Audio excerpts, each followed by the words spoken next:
Sahana vavatu, sahanao bhunaktu, sahaviryang karavavahai, tejasvina vadhitamastu, ma vidvishavahai. Om Shanti, Shanti, Shanti. We have set the frame last week for Arjuna's question, and that question started by Arjuna asking, what is the difference between sannyasa and tyagaha?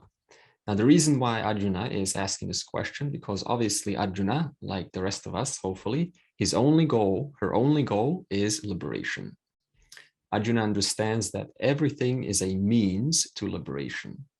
He also understands that the two most effective means to liberation is a proper setting. A proper setting allows the mind to continue its studies, and it allows a good set of thoughts without a random haphazard distraction, which can be kind of discouraging sometimes, because we generally have this need for continuity, and then once in a while we get too many distractions. And so the question arises, what kind of life do I need to live that is most conducive for liberation? And that is exactly what Arjuna is asking. So firstly, we need to set that context, that relevance. So just like for us, we're also asking, what is the most ideal life? Is my life proper? Is the way that I'm living right now, is it, should I be with someone? Should I be by myself? Should I move to a different country? Should it be hotter? Should it be colder? Does colder weather make me a better contemplator? Does hotter weather make me a better contemplator? Do friends, having many friends, can they help? Can maybe having fewer friends, can that help? Having this proper setup.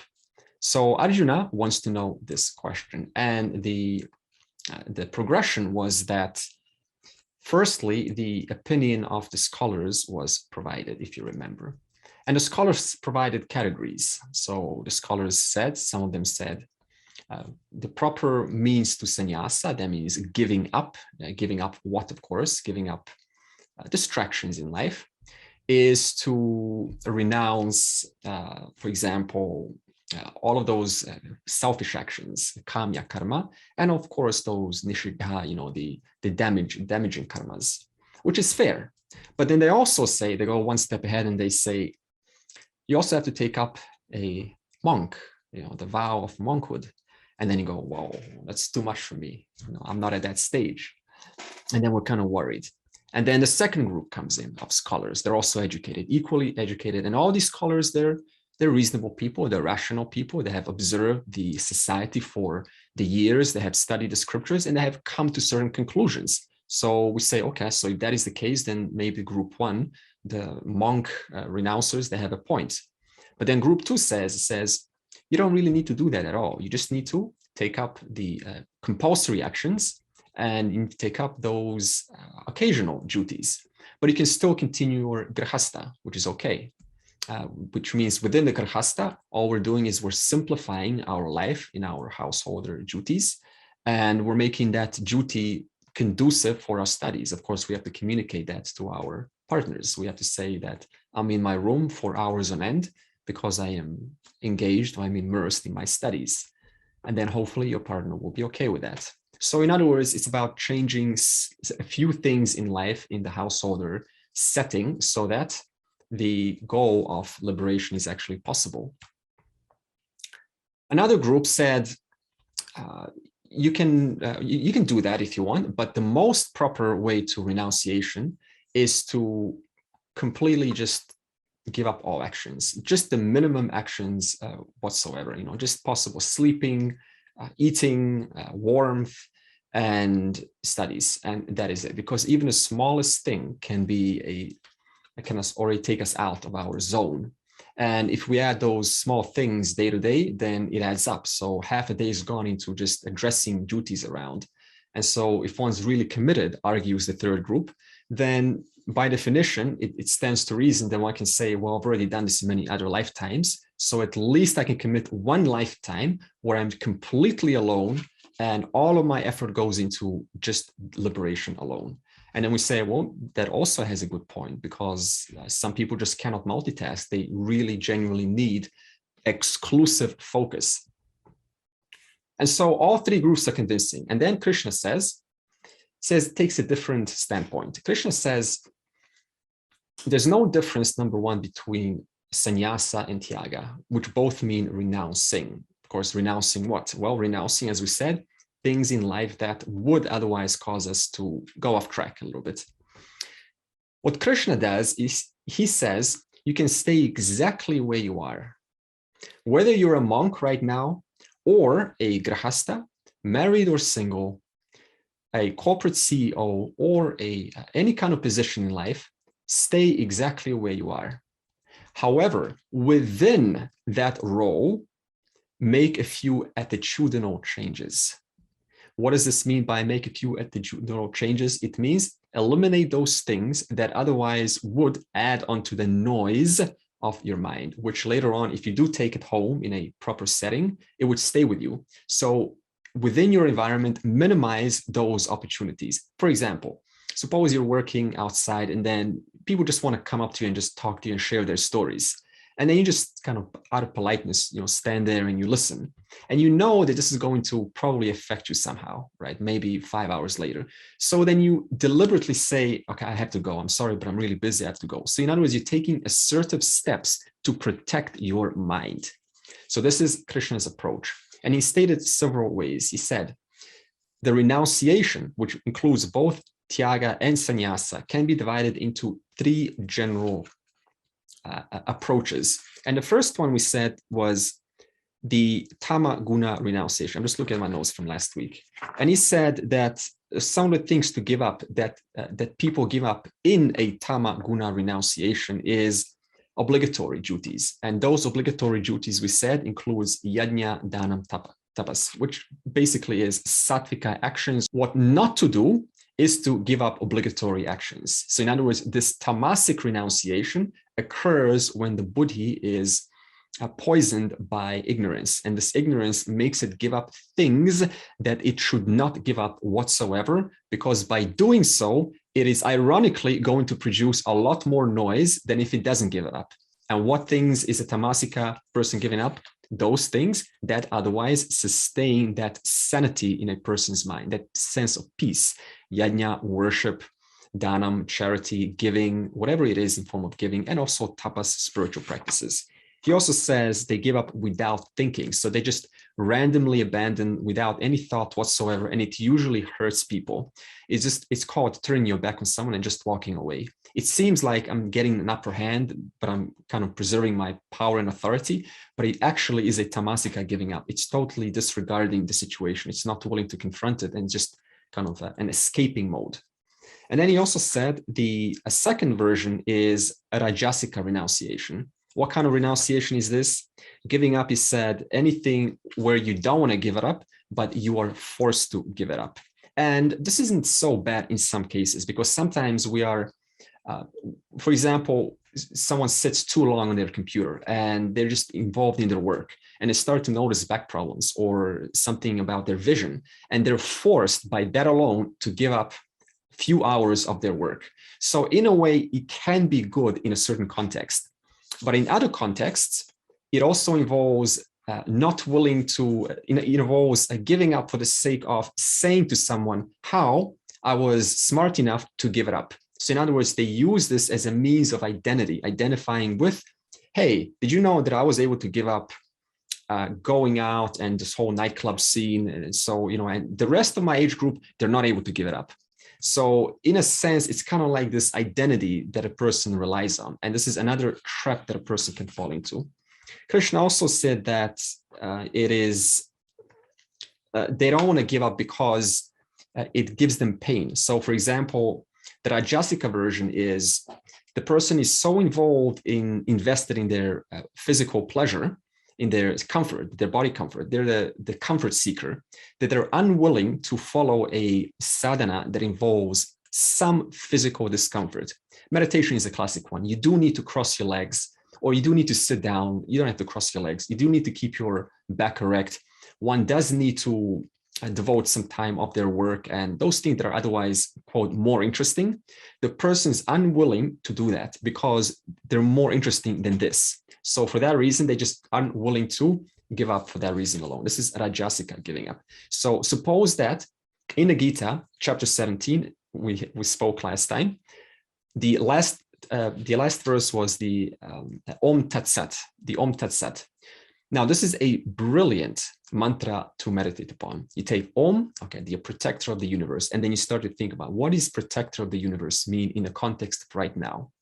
Tat, the universal intelligence that upholds all laws and orders right now, that is even making this meditation possible right now. Sat, and then we said 5 definitions of Sat. 1, that because of which everything exists. 2, that which makes a person good by nature. 3, that which makes an action good by nature. 4, that because of which I want to do the yajna, dhanam, and tapas. And 5, anything else in between that compels me to do the yajna, dhanam, and tapas. All 5 definitions you think of every time you say Om Tat Sat. Om Tat Sat. Every time you say Om, you think about what Om means. Tat. Think about what Tat means. So this is called nididhyasanam, contemplation. Suppose I tell you this is a brilliant mantra to do in your meditation. And you say, wow, this sounds really good. And then you don't do it. Because it is hard to do. You know, it involves thinking, it involves sitting down, it involves focus, it involves meditating, it involves, you just can't handle it. That is called Rajasika. You just abandoned a practice because it is going to take away your comfort. And finally, we are moving on to, which we haven't finished last week, onto Sattvika renunciation. Now, let's read the verse and then we will begin Sattvic renunciation. Verse 9. Karyam ityeva yat karma niyatam kriyate Arjuna sangam tyaktva palam chaiva satyagah sattviko mataha. Renouncing attachment and the result, suppose the obligatory action is performed with the attitude that it should be done. That renunciation is considered sattvic, O Arjuna. Let's talk about sattvic renunciation. This is giving up your comfort, giving up your time, giving up your precious effort, giving up your safety even for a noble cause, something that will even risk your life for a noble cause. Right? It's not comfortable, it may not be safe, it may not even be how you imagined a perfect life to be, but your value for helping, your value for giving, your value for noble cause far exceeds the discomfort or the risk that your body may encounter. For example, you want to go and save the lions, the poachers, for example, in Africa, or taking the tusks from the rhinos. This is dangerous to go and protect that, but you believe in that cause. This is a sattvic kind of renouncing. You gave up your life to save something else. A soldier who goes to war to protect his country, this is a sattvic renunciation. So we often say, and we think, well, what about those soldiers? They're killing other men and they're killing other human beings. Isn't this adharma? Well, technically it's not, because they're standing up for their country. They already agreed to protect the right of their country because they stand for it, they believe in it. Another example of, suppose there's an official in the government who recognizes that there's a lot of corruption and the official believes in a higher cause. But then how do you get through those officials? That's the question. So what you do is you pretend like you're on their side, but slowly you weave the thread of conversation in the favor of nobility, in the favor of goodness, to influence them gently and slowly. This is another example. So the person may get found out, he may get exposed, he may even get fired. This is what we mean. You're sacrificing your life for a noble cause. I used an example some other time ago. There was an official, a policeman in India, who in a zone where it was accepted to bribe and to ask for money. And he didn't believe in this, but then the problem came where he would have been fired if he doesn't bribe. So what did he do? He decided to bribe, but then he took 50% and he donated it to noble causes, to charity. This is offsetting that damage that is caused. So we can see how dharma is not exactly black or white, but it can always go in a way to make it work for you, considering the helpless situation one finds himself in. an example of sacrificing one's life into inventions. You know, we have like the Wright brothers. The Wright brothers, if you know their story, it's a wonderful story. We thought in the early 1900s that we're going to put man only in 1,000 years. And so what did they do? They started to take some models from aircraft, from kites, and from gliders that were available at that time. And they started to modify those in such a way that's to produce a longer, more sustainable flight in the air. So they created things like the tail and the flexing of the wings. That was their original invention.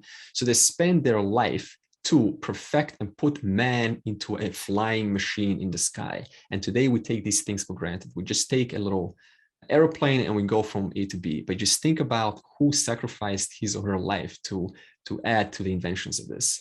We've got the Nikola Tesla and Thomas Edison. These men devoted their lives to the noble causes that we use today, like radio waves, Nikola Tesla, and the AC and the DC. All of these were inventions. And today we just turn on the light bulb and we even have disagreement and agreement with each other over the phone. All of these things we are borrowing from those who have engaged in Sattvika renunciation. So this is what it means to be thankful for the total, having it expressed in these different forms. This is also part of karma yoga, a sense of gratitude. Couple is in a kind of a confronting situation, and one of them is not growing along with the other person. So the person will have to think, they will have to come to a conclusion, will say, I cannot grow with you because I've taken many years to grow, but you've not grown with me. So I have to make a decision to split up. So that can be also a form of sattvic renunciation. And why? Because I need to pursue God. I need to pursue moksha. And this situation just doesn't allow me, as much as I've tried to make it work, it doesn't allow me to pursue it. So therefore, the person will make that hard decision. That is also a possibility. Another example is giving up one's life and one's family and one's even just giving up everything for the sake of pursuing the higher being. At that point, they don't know what language they use. They call it the higher being, God, Lord. It doesn't really matter, but they want to pursue that because there's a calling. So what do? They just abandon it all. And you've heard some examples. Ramana Maharishi, young boy, he just even crawls out of the window or whatever he crawled out of, and he goes right straight into a temple and then goes into Arunachala, because there was such a strong calling for the higher at that time that he had no choice but to abandon. Now, from the family standpoint, how do we look at that? We say, that's unfair. It is not, it is uncultured, but this is actually Sattvika renunciation. We have Gautama before he was Buddha. This is a controversial topic. Abandoned family, abandoned wife and young child, because he had this calling to discover the cause of suffering. And so he left. And later on, of course, they became his disciples anyway. So in other words, this is another example. We have Adi Shankara. Adi Shankara at 12 took sannyasa. Now, it's an interesting story. His mom didn't allow him to take sannyasa. So I believe he went into a river and he pretended like he was about to get maybe chopped off by the teeth of the crocodile. And he said to his mom while in the river, Mom, I'm not getting out of this river until you give me permission to sannyasa. And then she was like, oh, my dear son, okay, I'll give you permission to sannyasa. And then only then he swam back to the shore, and that's how he got his sannyasa. So this is again that inner calling that cannot be stopped for the sake of pursuing God. And then the verse continues, Tyaktva sangam cha eva palam. Renouncing attachment and result. So what is Sattvika renunciation? Renouncing attachment and result. It sounds like karma yoga. So what is Krishna doing? He's defining sannyasa or tyaga or renunciation exactly as karma yoga in chapter 3. And what does this consist of? Karma yoga consists of basically two main practices. First is, as he said, renouncing attachment. Now, why would you want to renounce attachment? Attachment to what? Attachment to your possessions, to your skills, to your knowledge, even renouncing attachment to what you know, like, I've got the highest knowledge, even renouncing attachment to that. Why would someone want to do this? Because number one, the person has come to a standpoint of knowing this is not mine. Nothing have I created in this universe. Everything is being borrowed momentarily and used for whose sake? For my sake. Therefore, there is a higher being from whom I am borrowing all of this from. From that reason, nothing's mine. Not even my child is mine. All I did was I had a wonderful time with my partner, and then things happen after that.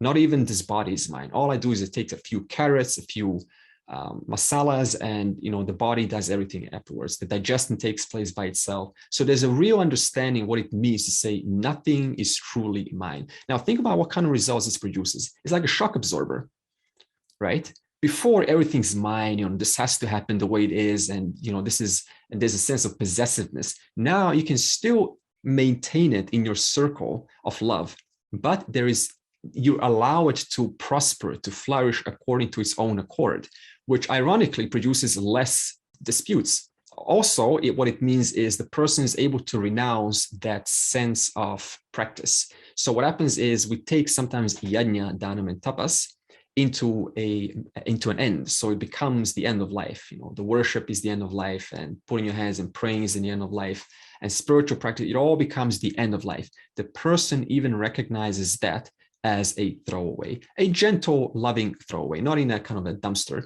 but it was always there just to serve you temporarily, to clean up this mind, to clean up this raging wild bull, as we said last week, the one because of which the world does what it does today. And what is that? Goes out, does this, travels, just constantly entertains itself. Why? Only to silence that mind that cannot silence itself otherwise.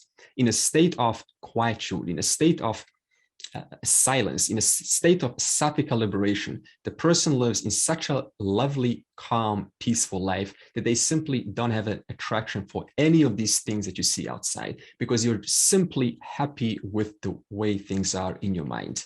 This is a fact. This is a statement of fact. A quiet, peaceful, non-spiky mind is absolutely contented right now. It has no need to go out, to travel. So I want to ask you a question. What is it that makes people restless? Or why are people restless? Why are the minds restless? There's many reasons for that, isn't there? There's samskaras, there's vasanas, there's past impressions, and there's memories, there's obsessions with what was better. And I want to bring that betterness into the present because my present is not good enough, which ironically makes you disregard the present, the only place where Lord is right now, right here. The moment the mind goes into the past or the future, that converts from Ishvara Srishti into Jiva Srishti, into imagination. In other words, I just gotten out of that moment, which I need to confront in order to come to a place of peace. Now, so what is karma yoga? Before I answer that question, the second aspect of karma yoga, first is renouncing attachment. The second is renouncing the results. Now, you've heard this before many times, renounce the results. But the mind, without logic, is always going to ask, why should I? So I will give you 5 reasons what it means to say, or why one should renounce, or why it's a good idea to renounce results. Number 1, if you don't renounce results, suppose you're invested, okay, I'm going to do this and I expect something wonderful to happen. Suppose one says that. The problem with that thinking is, what does it reinforce? It reinforces that single individual who wants something for themselves. And what is the individual trying to do? They're trying to get rid of this individual. They're trying to disassociate from this individual, wherefrom all of the limitations and pains are found. And at the same time, the person says, if I do this practice, then I, the single individual in this vast whole, am going to get something for myself. Ahamkara has just been solidified even further. Second reason is because even if you do get something, suppose, then you only got one small thing in the vast potential of infinite potentiality. In other words, so what? All I got was the punyam of that small action, but what about the punyam of all of the other actions that are also existent in this very moment right now?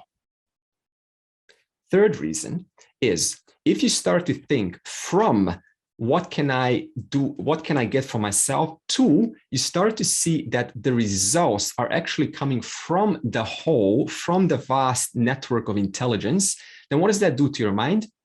It starts to take the mind away from the individual and starts to train it to think vaster, outwards, out there, whole, not out there, but in here, everywhere, left, right, up, down. Therefore, 3 reasons so far. Fourth reason, suppose a musician is called into an arena And he says, and someone tells him, hey, can you please play us Mozart Symphony number 5 or something? And he walks in there. Why is the musician walking in there? Is the musician walking in there to get a standing ovation, or because the musician truly loves to play the music? You know the answer to that. He loves to play the music. It gives him contentment. It makes his mind sane. It makes him joyful.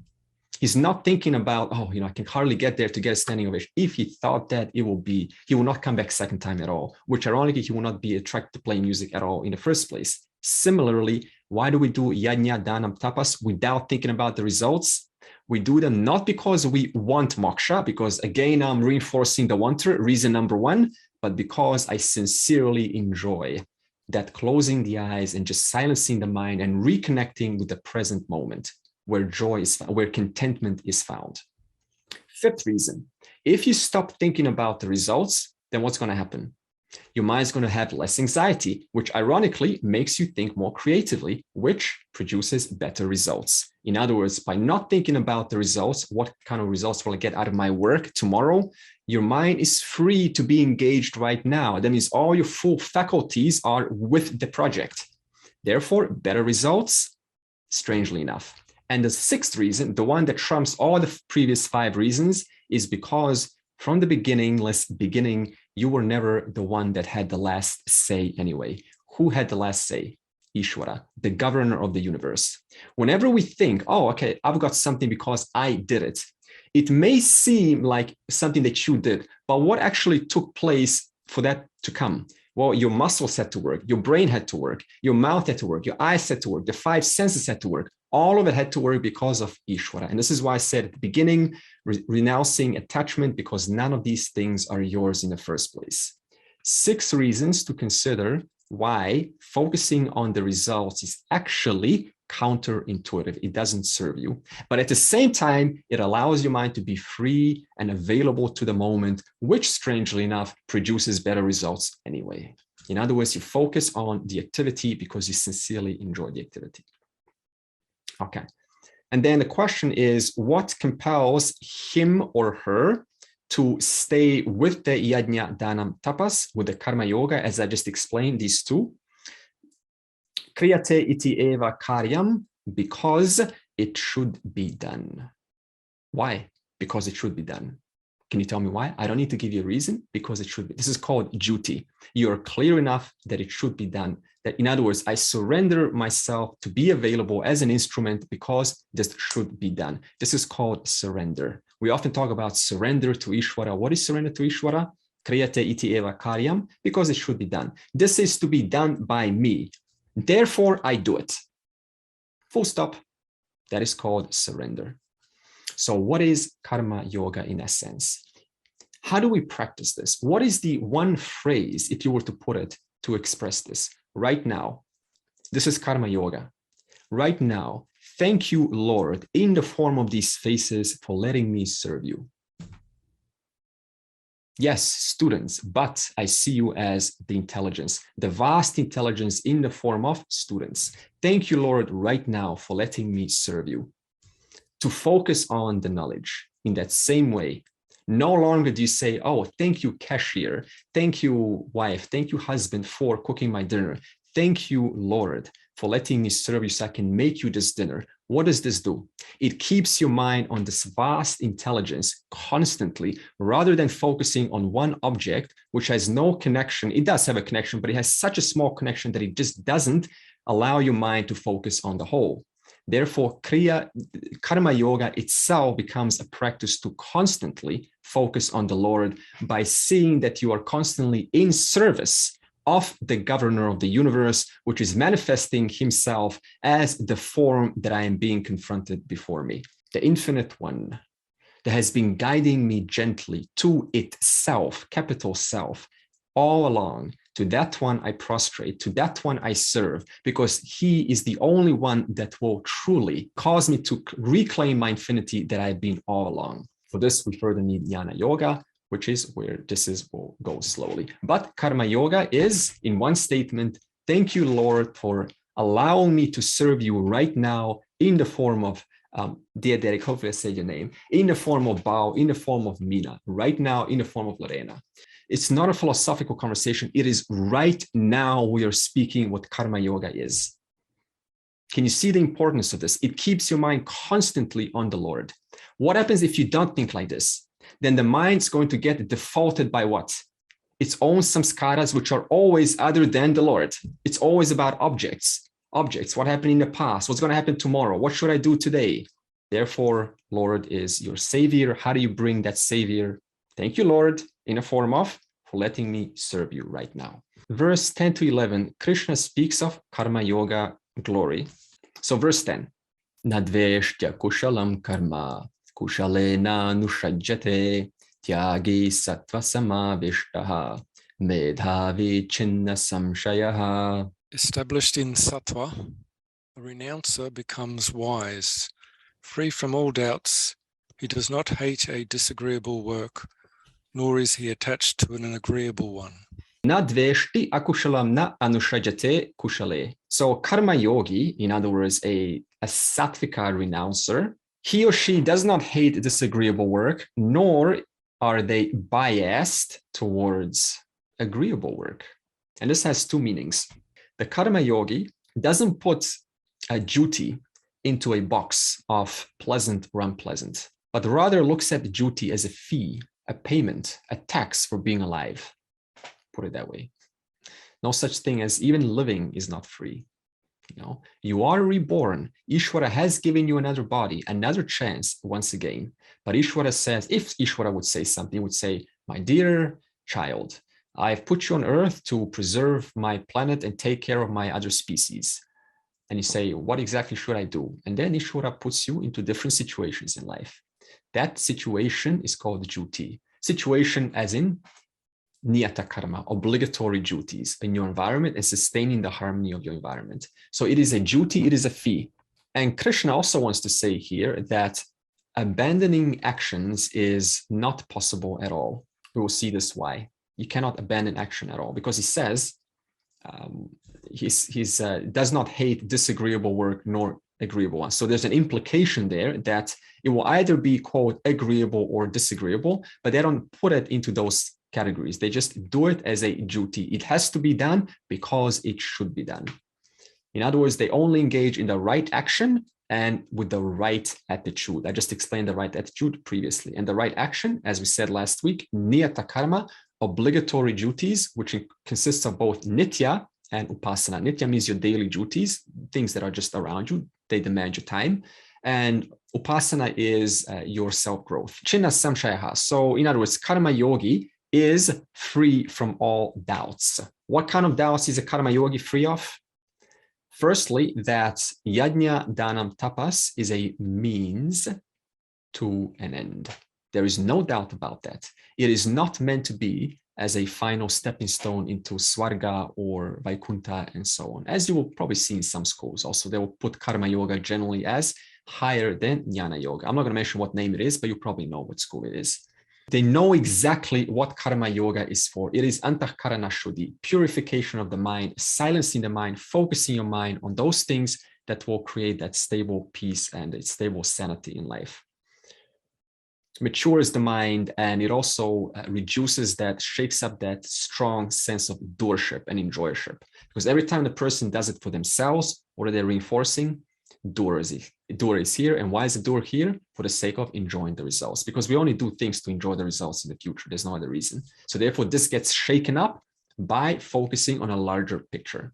We got schools like yoga philosophy that will say that the ultimate goal here is nirvikalpa samadhi. What about those schools? Let them be. What about those schools that says karma yoga is the ultimate goal? Let them be. What about those schools that say that Kundalini raising is the ultimate goal? Let them be. There's no discussion. There's no question of arguing anyone. There is a role. From their standpoint, I promise you, they look at it as very, very important. Therefore, there's no question of criticizing, but rather out of empathy, understanding where they're coming from, and just silently blessing them. May you succeed in this journey. This is the way to be. Otherwise, every time we criticize someone else, because we are so-called on a higher path, it ironically puts a spike in your own mind, therefore reducing the sense of peace in one's life, which is tamasika. That's just called tamasika renunciation. I have renounced obligatory duties, which is the natural quality of a human being, empathy or compassion. I've renounced that momentarily to criticize someone else. Verse 11 will talk about why it's impossible to be free of actions. Nahi deha brita shakyam tyaktum karmanya sheshataha yastu karma palatyagi satyagi yabhidhiyate. By one who is identified with the body, it is not at all possible to renounce actions completely, but he who renounces the results of actions is said to be a renouncer. So in verse 7, Krishna said that renouncing obligatory actions, niyata karma, is not proper. That's called tamasika renunciation. Now he's going to say why. First reason is because the jiva's samskara stream, let's just call the impressions, the unconscious mind, that samskara stream is constantly going to make the jiva do things according to how they've done things before. It's called your nature, the way that you are. What makes you person like Venkat I'm looking at right now? What makes Venkat Venkat? You know, what makes Gayatri Gayatri? So it's called our personality. But then what causes the personality? Our nature. So our nature causes us to do certain actions. This is why none of us are doing the same actions every day. A million faces, a million different actions, because the samskara stream is different for each jiva. So therefore, what do we all have in common? None of us can just say, I'm going to do nothing. Because if you do nothing, what's going to happen? Your mind's going to be doing something. So therefore, the nature makes the person do something. Okay. And the second reason is because it's actually better to not give up actions than to give up actions. Because giving up actions, what's still inside unexhausted? The samskara. In other words, those samskaras will now transform into an agitation of the mind.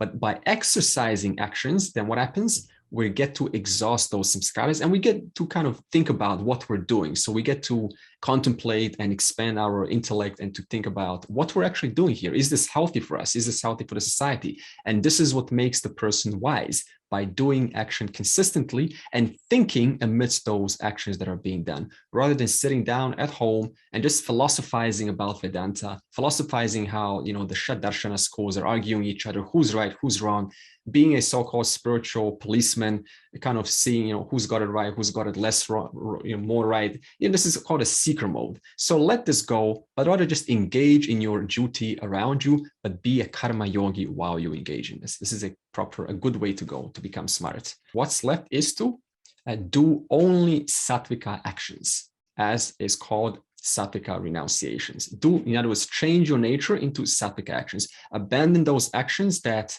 hurt the people around you, that are unfair thoughts, that are hurtful thoughts, that are something that you may regret later. Abandon all of that as much as possible. So just ask yourself, is there any action that I may be doing that is potentially causing hurt or harm to my environment, to the society, to myself?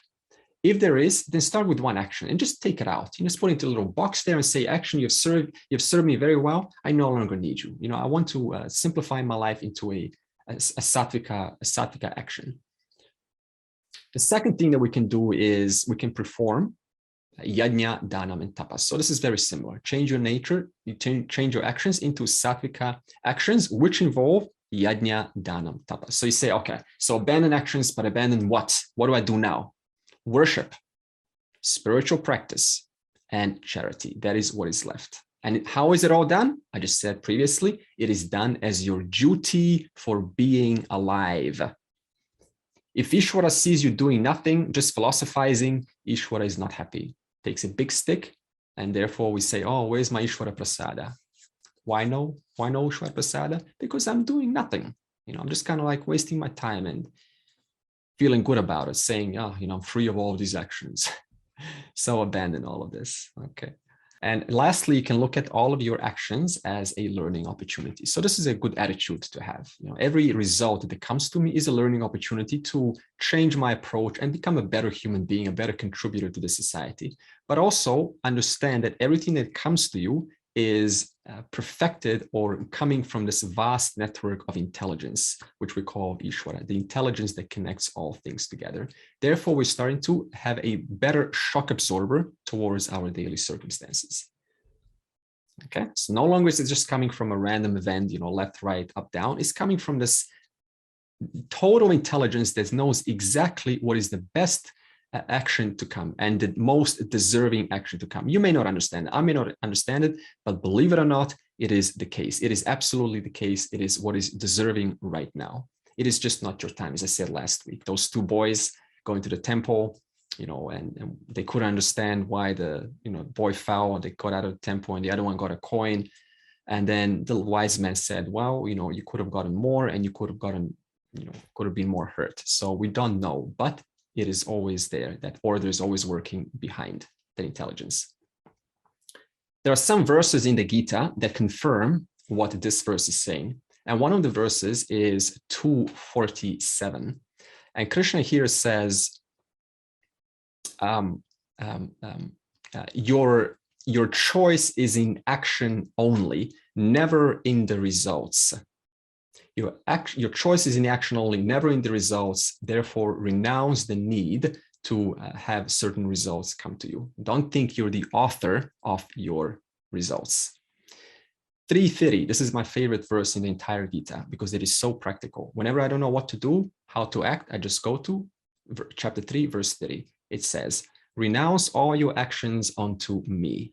Renounce all your actions unto me, devoid of expectations in reference to the future, and also devoid of sense of my-ness. So suppose I don't know what to do, oh, I'm a little confused, what do I do, where do I go?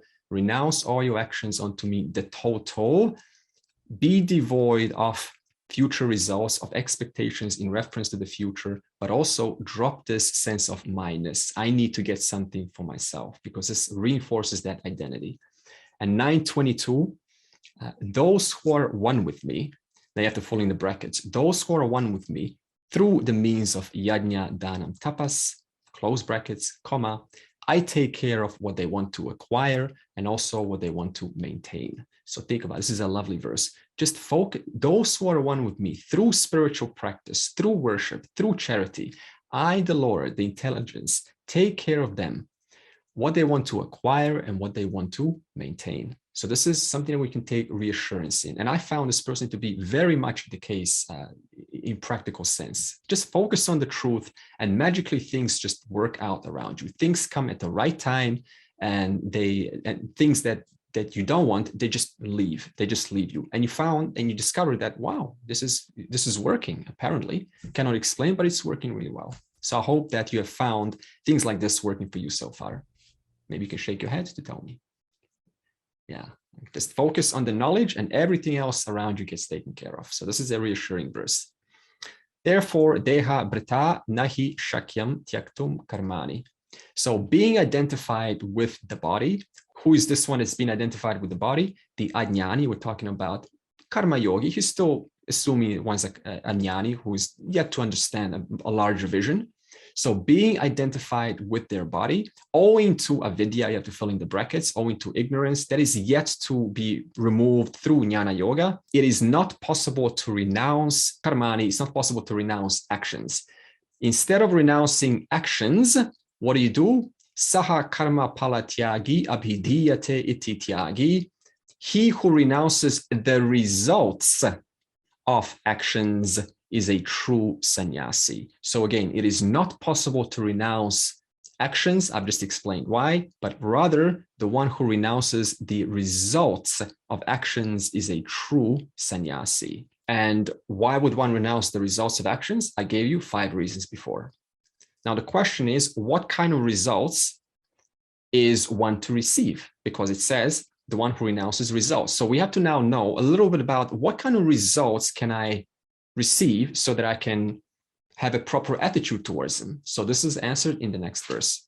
Verse 12. Anishtam ishtam mishram chatrividham karmanaf phalam bhavatyayaginam pretya natu sannyasinam kvachita. Disagreeable, agreeable, and mixed. This is the threefold result of action. It accrues to non-renouncers after death, but never to the renouncers. So let's first go through an analysis of action and results relationship. All actions give rise to results. Results always come back to the doer of the action. So the question is now, what kind of results come back to the doer of the action? And the verse says, Anishtam, ishtam cha mishram. Disagreeable, agreeable, and mixed. So this means the original doer, having put an action into the field, is going to get one of these three. We'll just say it like this: papam, punyam, and mixture. This is anything that is conducive, anything that is harmonious. It can even be something harmonious according to your samskara, something that you think will or is good for you. So it doesn't have to be necessarily 100% wise, but it can be something like, oh, I've got $1 million. You can't really put that into a wise or unwise category, but it is punyam nevertheless. Something that is joyful, a desired result. What is the highest kind of punyam you can get in samsara? The highest kind of punyam, brahmaloka. Brahmaloka, there's no going back. Then you get krama mukti and one gains moksha. This is according to the scriptures. So when I say brahmaloka, I'm just talking about a higher state of existence. And those who have worked with, for example, psychedelics, and they will always talk about going to worlds, to beautiful worlds, sublime worlds. This is exactly what it means. So there's always that sublime world that is more pleasant. So there's different levels of those experiences. And you don't have to go to worlds in terms of brahmaloka. You can just stay on this world right here, bhuloka. You live in a pond, with, in the forest, then, you have a little bit less, unless you enjoy that experience. You have less punyam than if you're living in a place that is surrounded by love and surrounded by good infrastructure and people that you can depend on. So that is levels of punyam and papam there. So punyam is anything conducive, anything joyful, anything cheerful, anything noble, anything that you say, yes, this is what life is about. Thank you so much. Papam is opposite. This is unconducive. This is sorrowful. This is an experience that one would consider perhaps a chapter of their life that should be gone, that should go away. It's just a chapter I'm experiencing right now, and I'm waiting for this chapter to kind of resolve itself, and there is some papam there. So it is a consequence of many things that took place in the past, of course, but it is papam nevertheless. They can also include things like hellish experiences. Now, the scriptures talk about, hell, but without going into other worlds, because then it gets really kind of mystical. Just stay in here. What is a hellish experience? We all had a so-called hellish experience. Something's not working out. Someone's business falls. Someone's money, someone breaks into your house. And we had that in South Africa because there was some crime there. So, and then we got all scared, like, oh, this is, hell, we want to just, have this moment leave or go away. So anything that is considered highly unpleasant, this is papam. And then mixture. Mixture is somewhere between punyam and papam. So it's an indifferent experience. Dayananda uses an example of a president. President is supposedly got the greatest punyam in terms of his career, but then he doesn't have the time to pick up a book and read some hobbies, some hobby material. So what is that? Is that punyam or is that papam? Because I want to read my hobbies, but I don't have time. But at the same time, I've got the greatest job in the world. This is called mishram. This is called mixture of punya and papa. So these three are the only kinds of actions that anyone can do, that the original doer of the action can receive. And then if you don't renounce these actions, if one doesn't look them as, or devote them according to the karma yoga spirit to a higher altar, as in coming from a higher altar, what happens? The ahamkara, the actor, is reinforced. The doer is reinforced. Every time we take it personally. Oh, this is my punyam. Wow, I'm so lucky. Reinforced. Oh, this is happening to me. Reinforced. Or mixture is the same thing. So this means that I want to draw a little diagram and just show you the mechanics of how this works, just to get a little idea. If we take a little person, and that is, who wants to be this person? Okay, Mina there. And we'll call this the doer. Yes, it is the ahamkara, but we'll get into more terminology a little bit later. The doer always outputs a action. That's what we say. The doer always does an action. Action always produces anishtam, ishtam, chamishram. We'll call it punya papa mixture. Punya papa mixture. Every time it's experienced, what do? Do you just smile like this and just leave it at that? No. Every time you enjoy something, you are compelled to act. Is that all right? Every time we get an unhappy face, we're compelled to act. So what happens? We get a happy face. Mina got a happy face. And what does she do? She applies another action in order to get more punyam, because we all want to feel good. That's what life is about. But if we get a sad face, what happens? We apply another action in order to change the result, so we don't get a sad face next time. So what's in common? Action, action. But what does action do? It creates another punya papa, which creates another happy sad face, reinforcing the whole cycle. And this cycle is what we call the cycle of samsara. You've heard that word before, okay?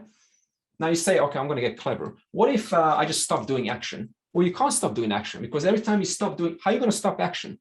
You can only stop action with another action. But every action is going to produce more punya papa mixture. So you cannot exhaust this, because every time punya papam is exhausted, it produces another action, another compulsion to act.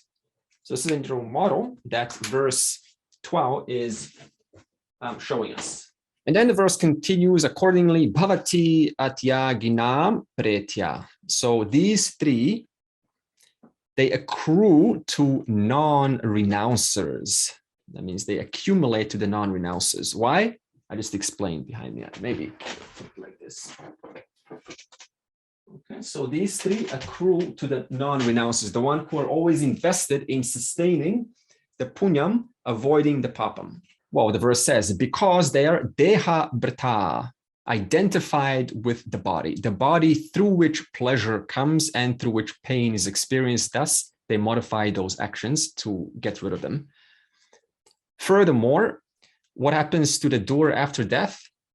The doer, upon death, loses all memory, lost all memory of all of the actions I've done, all of that wonderful things that have been given to me, the $1 million and the fame and the name through my actions. What have I gotten out of all of that? Death. What do actions do? They wear out the physical body. The physical body gets tired and therefore it gets old and then it dies. But that's not the end of it. Not only does it wear out the body, but the unexpressed punya papam can no longer express through a physical body. Where is it going to go? Is it going to go to, is Mina's punya papam going to go to Sunita? That's not fair. That is an unfair system. Mina's punya papa has to go back to the original actor of those actions. Therefore, another body gets created.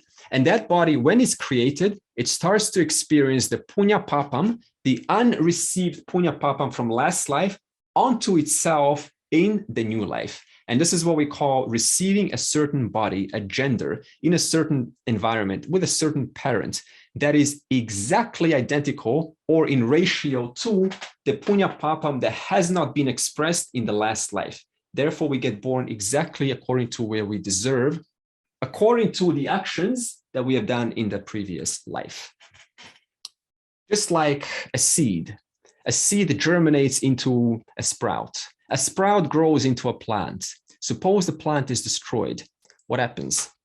The seed is gone, the germination is gone, the sprout is gone, the growth is gone, the plant is gone. The whole thing is forgotten as though nothing ever happened. The only thing that remains is a little bean that fell off that plant into the ground. And that bean carries some impressions or some new learnings that perhaps the previous plant learned, maybe how to manage itself against the cold environment.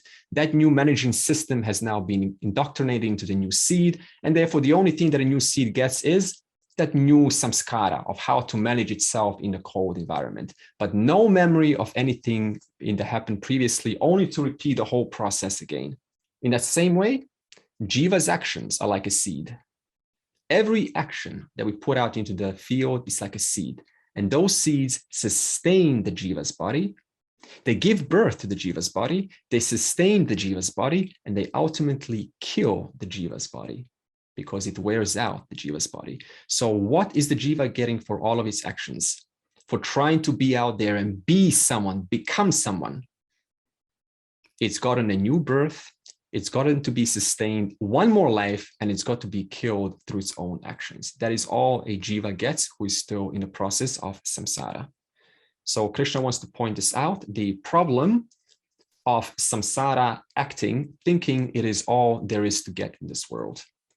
However, tu na kvachit sannyasinam, these three types of results do not accrue to the renouncer. That means to the one who renounces that these actions are not done unto me, but they are done because they should be done for the sake of the harmony of the whole. Why, you're going to ask, why do they not accrue to the non-renouncers? Because karma yoga, as I explained before, what does this do? It purifies your mind.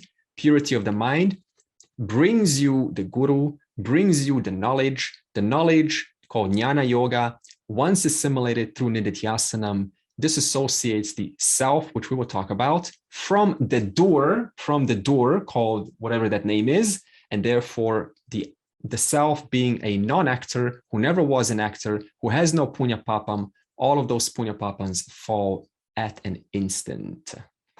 So let's summarize the verse 4 to 12. Remember, verse 4 to 12 is when Krishna starts speaking. Verse 2 and 3 is when scholars start speaking, and verse 1 is when Arjuna asks the question. So verse 4 to 12, summary, this is all what Krishna is saying.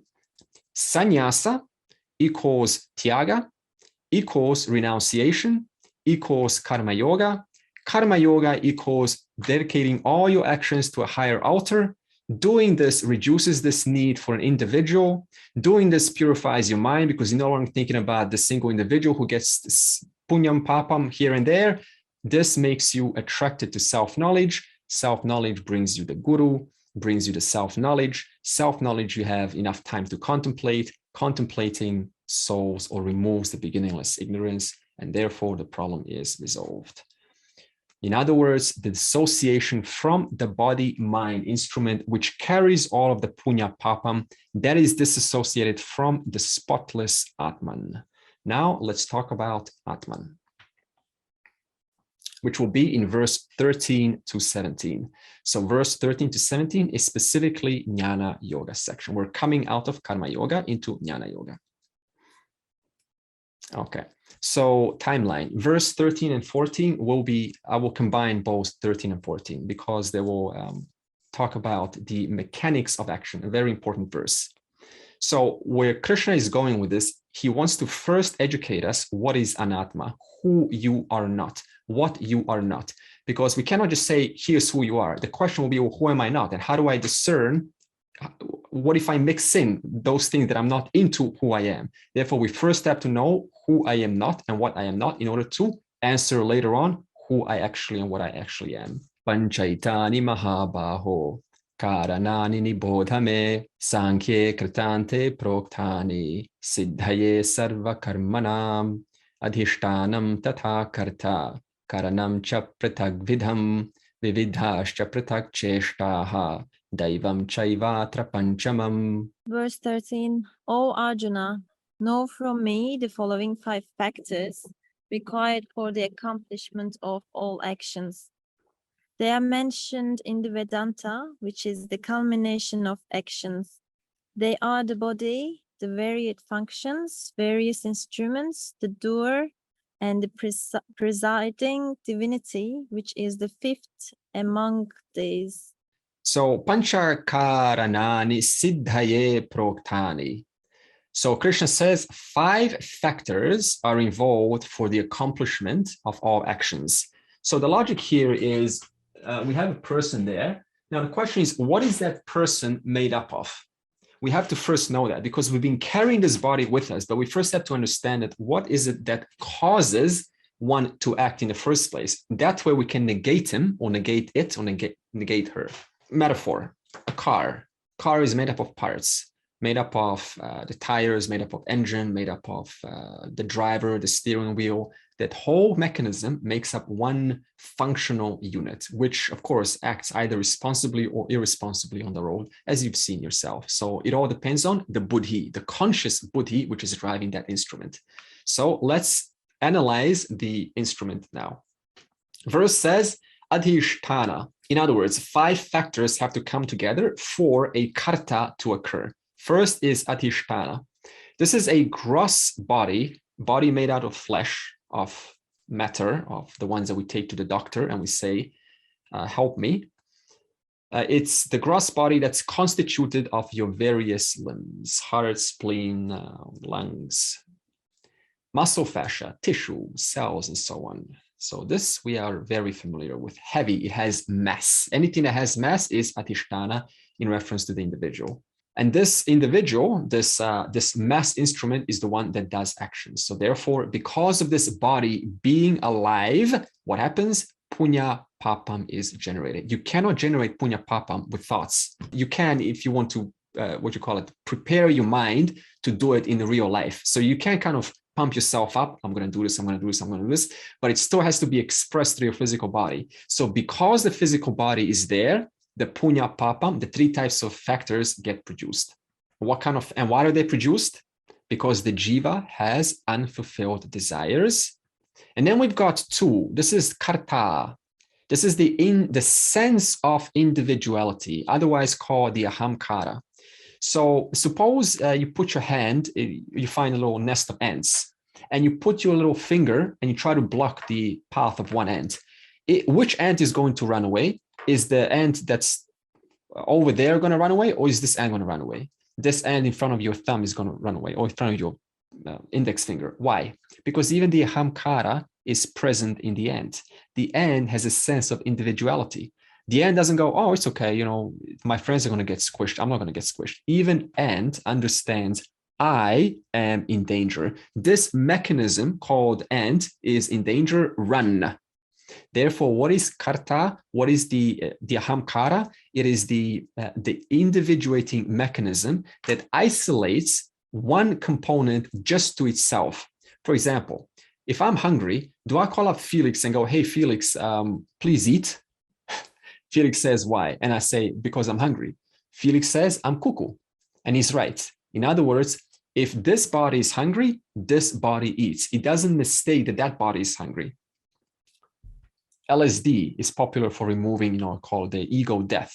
And that is pretty obvious what happens there. The person is unable to discern themselves from the rest. And they call this oneness experience, but it's not really oneness at all. It's just a temporary dissolution of the ahamkara. Therefore, the person is unable to distinguish between themselves and the outer environment.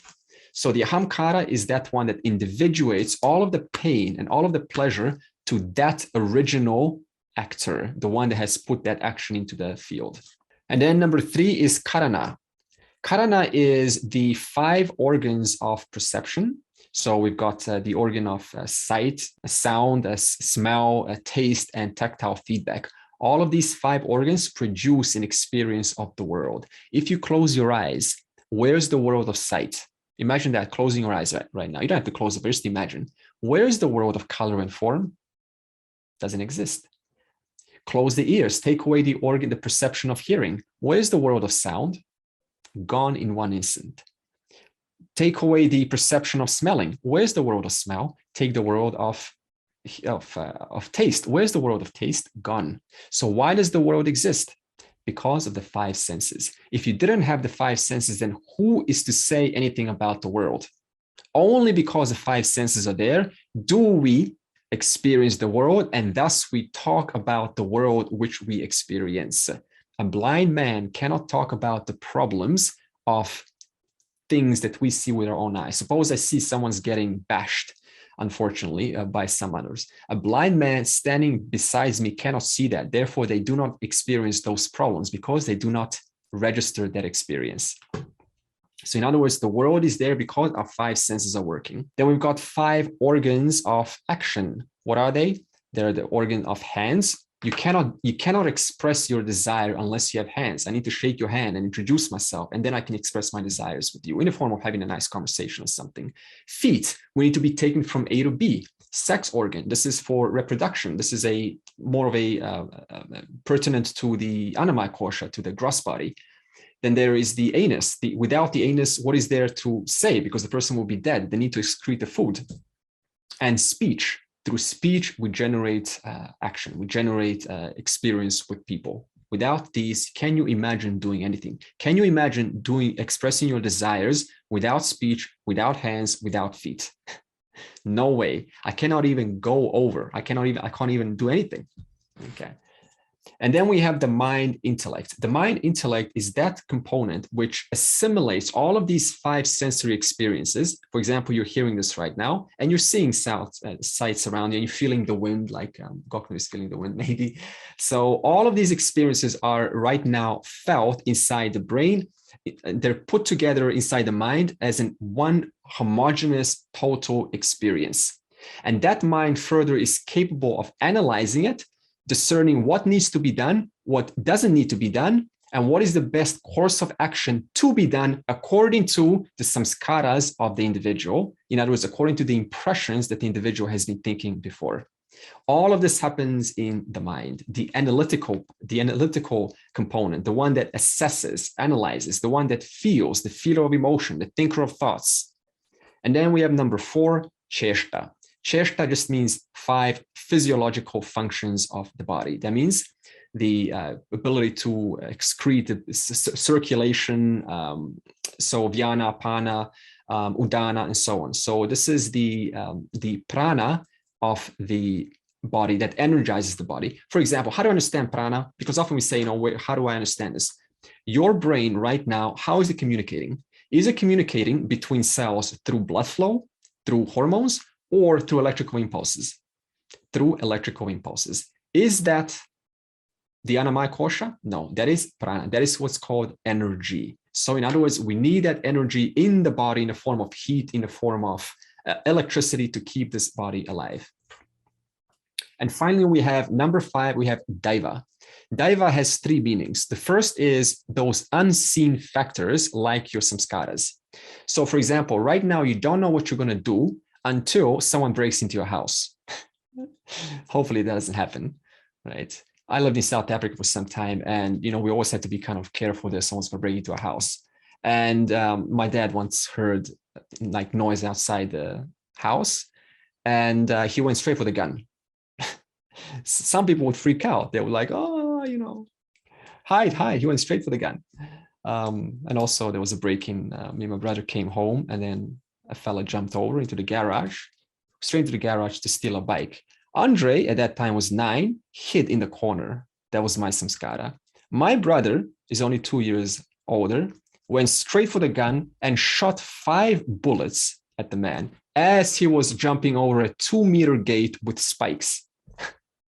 What a brave fella. That is called a samskara of bravery. And I was still there. Oh, I'm going to get killed. This is the end of my life.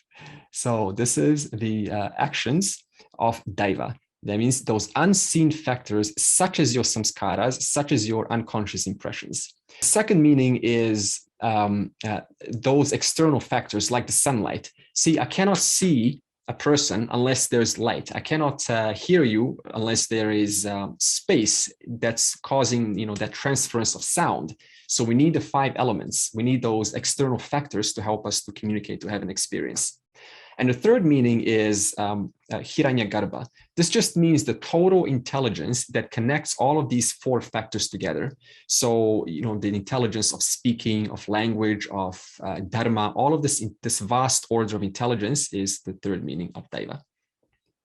So now let me give you an example how an experience takes place using these 5 components. Suppose you want to experience a rose. Suppose your body wants to experience a rose. What happens? What is needed for an experience of rose to take place? Firstly, the rose needs to exist.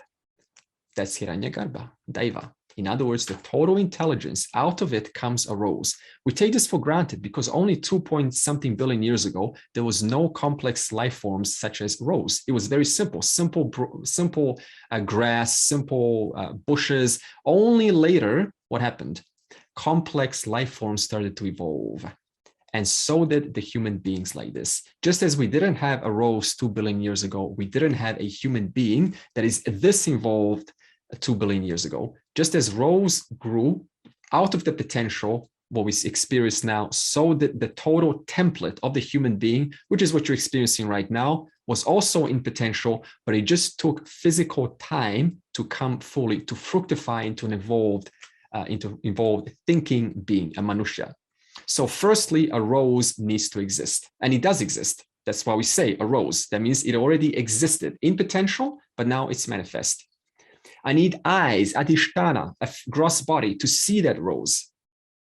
There needs to be an individual, an ahamkara, who experiences that rose localized to one single entity that is called karta.